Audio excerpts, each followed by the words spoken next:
আজকে বানানো হবে তেল কই, সরি বানানো হয়ে গেছে। शाबाश बेटा। কিভাবে রেসিপিটা বানাচ্ছি অবশ্যই কিন্তু দেখবেন। খুবই অল্প মশলা দিয়ে বানিয়েছি, তেমন কিছুই দেয়নি। কি স্পেশাল মশলাটা দিলে রেসিপিটা একদম দুর্দান্ত হয় সেটা কিন্তু দেখতেই হবে। তাহলে চলুন, কেমন লাগবে আজকের রেসিপিটা অবশ্যই জানাবেন। দুপুরের সময় শ্বশুরমশাই এনেছিল এই যে কই মাছ। এতগুলো কই মাছ আমি তো বাছতে জানি না, কিন্তু এখানে কাকিমা আমাকে সন্ধ্যাবেলা এসে বেছে দিচ্ছে। তো কিছু করার নেই, বাড়িতে কেউ নেই, আমি যেহেতু বাছতে জানি না, তাই জন্য কাকিমা এখন বসে বসে কই মাছগুলো বেছে নিচ্ছে। সত্যি কত হেল্প করছে এই সন্ধেবেলা। দিনের আলোতে হলে আরো ভালো হতো।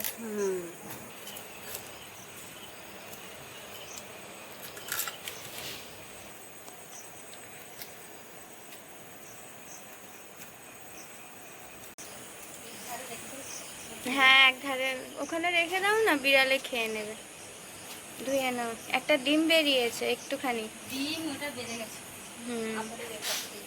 ওটার সঙ্গে ধুয়ে নেবে।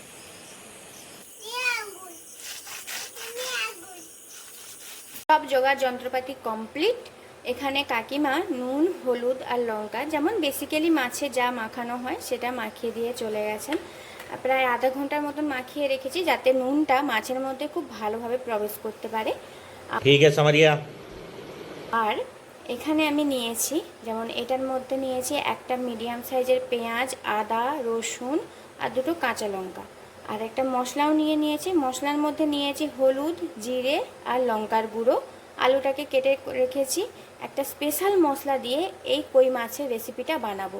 আমার শাশুড়ি মা বানাতেন, খুব সুন্দর টেস্ট হয়, তবে আমি খাই না, এর ঝোলটা খেয়ে দেখেছি। কই মাছ আমি পছন্দ করি না। আজকে পুরোটাই আমার শ্বশুর শাশুড়ির জন্য।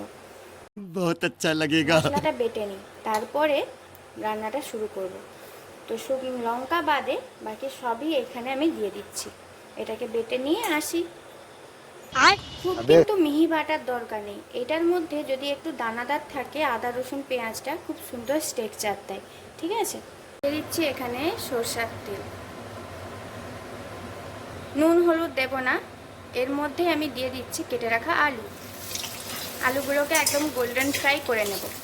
আলুটা গোল্ডেন ফ্রাই হয়ে গেছে, আলুটাকে তুলে নিচ্ছি এবারে। এরপরে দিয়ে দেবো মাছগুলো।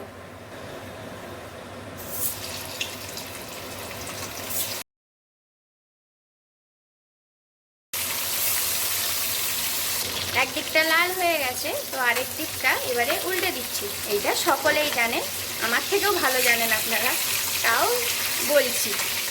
বাইগান। আপনারা কে কে কই মাছ খেতে পছন্দ করেন বলুন। আমি তো পছন্দ করি না, তবে বাড়ির মানুষের জন্য রান্না করতে ভালোবাসি। मुझे तो पता ही नहीं था। আপনারা কে কে পছন্দ করেন বা আমার মতন খান না অথচ রান্না করেন, তারাও কিন্তু কমেন্ট করবেন। ठीक है। একটা মাছকে দেখুন মেরে এর ছাল চামড়া তুলে দিয়েছি। আর কি করা যাবে, দুষ্টুমি করছিল না। মাছগুলো আমার ভাজা হয়ে গেছে, এগুলোকে তুলে নিচ্ছি। আরও একটু কিন্তু তেল দিলাম, শাশুড়ি মা বললো একটু বেশি তেলে রান্না করতে। শুকনো লঙ্কার ফোড়নটা দিয়ে দিলাম। দিয়ে দিচ্ছি আদা, রসুন, পেঁয়াজ বাটা। খুব ভালো করে এটাকে এবারে লাল লাল করে নেড়ে নেব। পুরো মশলাগুলোর মধ্যে জল দিয়ে একটু ঘুলে নিই। এক্ষুনি তো যাবে ও তরকারির মধ্যে নাকি। চামচ নেই কিন্তু আমাদের ঘরে, আমি হাত দিয়েই ঘুলে নিলাম, সরি আঙুল দিয়ে। রেডি, এটা এখন সাইডে থাক, 1 মিনিট পর এর মধ্যে যাবে।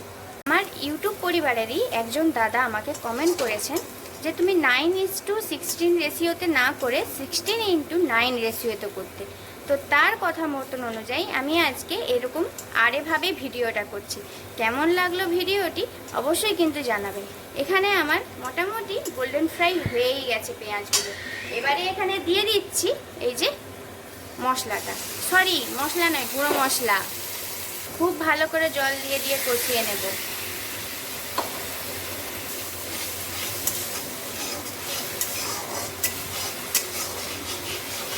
আমার অনেক ফ্রেন্ডরাই হয়তো বলবেন যে আমি আজকে অনেকটা তেল দিয়েছি। সত্যিই তেল দিয়েছি, কারণ শাশুড়ি মা এইভাবে রান্না করতেন। ওনার অনেক দিন পর শখ গেছে এইভাবে রান্না করে খাওয়ার। আর বেসিক্যালি আমার শাশুড়ি মার জন্য আলাদাভাবেই রান্না হয়, কারণ খুব কম তেল মশলায়। তো উনি আজকে এটা খেতে চেয়েছেন। আপনারা যারা আমার ভিডিওটা দেখেন মোটামুটি সকলেই জানেন যে শাশুড়ি মা একটু অসুস্থ, তাই জন্য আজকে ওনার কথা মতন মন রাখতে তাই এভাবে রান্নাটা করছি। আলু আর মাছটাকে এখানে দিয়ে দেব। এবারে বলবেন যে মাছটা তো শেষে দেয়, কিন্তু কেন তুমি প্রথমে দিচ্ছ? কারণ শাশুড়ি মা যেভাবে রান্না করতেন আমি সেইভাবেই রান্নাটা করছি। উনি বলেন মাংসের মতন একদম কষিয়ে কষিয়ে রান্না করবে, দেখবে খুব সুন্দর টেস্ট হবে। কিন্তু ঠিক আছে, সত্যি কিন্তু টেস্ট হয়ও ভালো। প্রায় 2 মিনিটের মতন কষিয়ে নিয়েছি, তাই এখানে জলটা দিয়ে দিলাম। মাছটার মধ্যে কিন্তু নুন দেইনি, এখন নুনটা দিচ্ছি, কারণ অনেকটা পরিমাণে কই মাছের মধ্যে নুনটা দেওয়া ছিল, বেশি করে নুনটা পড়ে গিয়েছিল। খুবই অল্প পরিমাণে এখানে একটু চিনি দিচ্ছি, খুবই অল্প, ফ্লেভারের জন্য, প্রত্যেকটা মশলাকে ব্যালেন্স করবে। আলুগুলো তো প্রায় সিদ্ধই নাকি, এইটা 2 মিনিট ফুটিয়ে নিলেই নামিয়ে নেব। খুব ভালো করে ফুটে যাক, মশলাগুলো আলু আর তেলের মধ্যে ঢুকে গেলেই নামিয়ে নেব।